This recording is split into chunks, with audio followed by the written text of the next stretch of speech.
안녕하십니까, 전은성입니다. 자, 오늘 11월 19일 서민 중산층 주거 안정 지원 방안에 대해서 국토교통부에서 발표를 했습니다. 그래서 공공에 대한 자산과 개인에 대한 자산을 매입 또는 활용을 해서 전세를 안정시키겠다라는 방안인데, 자, 공공에 대한 부분은 우리가 손을 댈 수 없는 부분이고, 개인에 대한 비주거용 부분에 대한 활용 부분과 개인 자산에 대한 건물에 대해서 신축을 해서 매입을 해서 재임대를 놓겠다라는 부분으로 인해서 앞으로 단독주택 및 다세대 가격이 급등할 수 있는 요인에 대해서 또 다른 정책에 대한 부작용에 대해서 오늘 설명을 해드리려고 합니다. 자, 오늘 발표한 내용은 그대로이고요.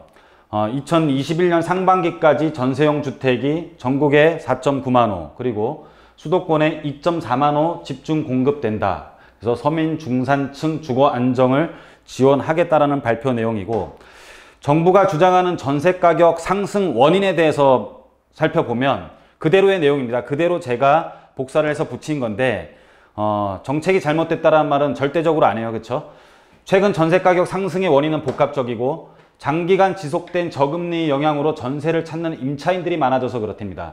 장기간 지속된 저금리면 집을 대출받아서 살 수도 있는데, 그런 사람들마저도 3기 신도시 그리고 사전 청약이라는 제도 때문에 집을 안 사고 전세로 다 그 사람들이 몰린 거죠. 그러다 보니까는 당연히 전세 가격은 올라가게 되고요. 그리고 임대차 3법, 주거 의무 강화 조치 등 이런 것들이 실수요자 중심의 시장 질서 형성에 큰 도움이 되었지만, 축소 균형 과정에서 전세 매물 부족 등이 나타나기도 하였다. 축소 균형 과정이 무슨 말인지 모르겠지만은 축소 균형 과정이랍니다. 전혀 모르는 말들을 막 쓰면서 전세 매물 부족이 나타났다.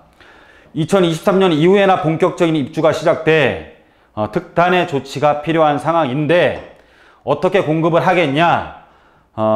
공공임대 공시를 활용하고 공공전세주택으로 활용하겠다. 그 부분과 이 부분은 우리가 어떻게 할 수 없는 부분이고요. 비주택 공실 리모델링 하는 부분, 이것도 굉장히 지금 어려운 점이 있어 보이고 비현실적이라고 판단이 되고요. 특별법이 나오지 않는 이상은 지켜지기 힘들 거라고 보입니다. 왜냐하면 주택이 비주거용 건물보다 훨씬 더 주차 대수가 강화되어 있기 때문에 비주거용을 주택으로 돌리기 위해서는 주차장을 확보를 해야 되는데, 거기에 대해서 주차장을 확보하지 않아도 된다라는 특별법이 나오지 않는 이상은 현행법에 맞지 않는 거고요. 신축 매입 약정, 여기에 대해서 서울에 대한 부분을 오늘 말씀드리도록 하겠습니다. 이 2만 호를 지금 신축 매입 약정을 하게 되는데, 이 신축 매입 약정에 의해서 이런 개인에 대한 주택 가격, 그러니까 단독주택 가격이 상승하는 것은 불가피한 것입니다. 여기에 대해서는 왜냐면은 매입을 하는 방법부터 문제가 있고, 거기에 대해서 매입하는 지금 양도 어마어마하기 때문에 앞으로 어떻게 될지 거기에 대한 내용들을 설명드리도록 하겠습니다. 이 지금 매입 약정을 어떻게 하게 되냐면요. 신축 매입 약정은 일반 지역에서는 이게 SH공사 홈페이지에 있는 내용입니다. 일반 지역에 대해서는 전용 29제곱미터 이상을 매입을 하는 거고요. 도심 지역 및 역세권에서는 전용 25제곱미터 이상만 돼도 매입을 하는데, 일반 지역에서는 4억 원까지 매입을 하는 거고, 도심 지역 및 역세권은 4억 5천만 원까지 매입을 할 수 있게 지금 지침이 나와 있습니다. 근데 이 지침으로 인해서 땅값은 여기에 수렴할 때까지 아마 올라갈 것으로 판단이 돼요. 어마어마하게 땅값이 올라갈 것으로 판단이 됩니다. 왜냐면은 지금 매입 약정을 어떻게 하냐면은, 매도 신청을 하면은요, 이게 소유를 안 하고 있어도 매도 신청을 해요. 그러면은 매입 심사를 한 다음에 심의 경과를 통보를 하면은 그 다음에 토지 소유권을 확보를 해요. 그래서 SH가 사는 것이 확정된 다음에 토지를 매입을 하면 되는 거예요. 그러면은 굉장히 사업이 안정적이죠. 건축주 입장에서는. SH가 매도 신청을 한 다음에 매입 심의를 해서 심의 결과를 통보를 하면 그 다음에 토지 소유권을 확보를 하고 건축 허가를 받으면 되는 거예요. 그러다 보니까 토지 소유권 확보 전에 대략적인 매입 가격이 결정이 되는 것이고요. SH 매입 가격은 뭐냐면, 건축 비용과 인허가 비용에 건축주가 자기 이익을 붙인 다음에 토지 가격이 적정하게 되면은 토지를 매입을 하게 되겠죠. 왜냐하면 플로 자체가 이렇게 되기 때문에. 이해 가십니까? 그래서 어떤 일이 발생을 하냐면은, SH 매입이 확정되기 때문에 사업의 안정성이 확보된 거고요.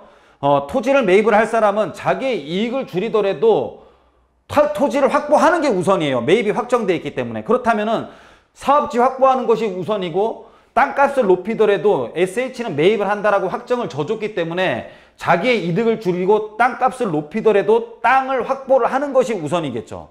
무슨 말인지 이해가십니까? 그러니까 자기 이익이 최소가 되는 데까지 토지의 가격은 상승할 것이라는 얘기고요. 토지는 과연 얼마만큼이나 필요한지 한번 보도록 하겠습니다. 지금 그래서 즉 단독주택 가격이 급상승을 할 것인데 토지가 얼마만큼 필요하냐면은 신축 매입, 서울에서만 신축 매입 2만 호의 의미는 뭐를 의미하는 거냐면 2만 호를 건축을 하기 위한 토지 면적은요. 2종 일반 주거지역에서 용적률 200%라고 200%이죠. 200%인데 전용 12평 투룸을 건축하기 위한 대지지분은 대략적으로 6평이 필요해요. 6평이 필요하면은 2만 호라 그랬잖아요. 6평 곱하기 2만 세대를 하면은 12만 평이나 필요를 합니다. 12만 평이 필요하면은 단독주택 100평을 1200동을 매입을 해야 돼요. 서울에서 1200개의 100평짜리 단독주택이 매도되는 동안 단독주택 가격은 어떻게 되겠습니까? 1200개가 매입되는 동안 계속 실거래가는 일반인들한테 공개가 될 것이고 계속 그걸 보는 소유자들은 가격을 올릴 것은 뻔한 것이죠. 자, 그래서 토지 가격 상승으로 또 다른 부작용이 발생을 하게 됩니다. 빌라가 아파트 거래량을 추월을 하고 서울 전세난의 가격도 오르고 다세대 연립주택에 몰리는 매수세가 12년 만에 최다. 그러니까는 이런 정책은 또 다른 부작용을 또 낳는 거예요. 또다시 빌라 다세대 가격이 올라갈 수밖에 없는 요인이죠. 왜냐하면 단독주택이 1200동을 SH에서 매입을 하면 나머지는 어떻게 되겠습니까? 여러분들 상상을 한번 해보십시오. 그래서 지금 서민 주거 안정 정책이라고 발표한 것조차도 지금 또 한 번 부작용을 낳을 수 있는 가능성이 굉장히 크다라는 것을 의미하는 것이고요. 앞으로 여러분들이 투자를 어떻게 해야 되는지도 여러분들 한번 잘 생각해 보시고 저희가 이런 방법에 대해서는 계속 연구를 해볼 테니까는 저희랑 상의하셔서 여러분들이 투자에 대한 방향을 잘 잡으시기를 바랍니다. 여러분들 이런 것들이 또 부작용을 낳기 때문에 여러분들이 앞으로 투자를 하는 데 있어서 어떻게 방향을 잡아야 되는지 모르시면 저희랑 상담을 하시고요. 이런 부작용이 생길 수 있다는 것을 여러분들한테 또다시 알리기 위해서 오늘 강의는 준비했습니다. 자, 오늘 강의는 여기서 마치도록 하겠습니다. 감사합니다.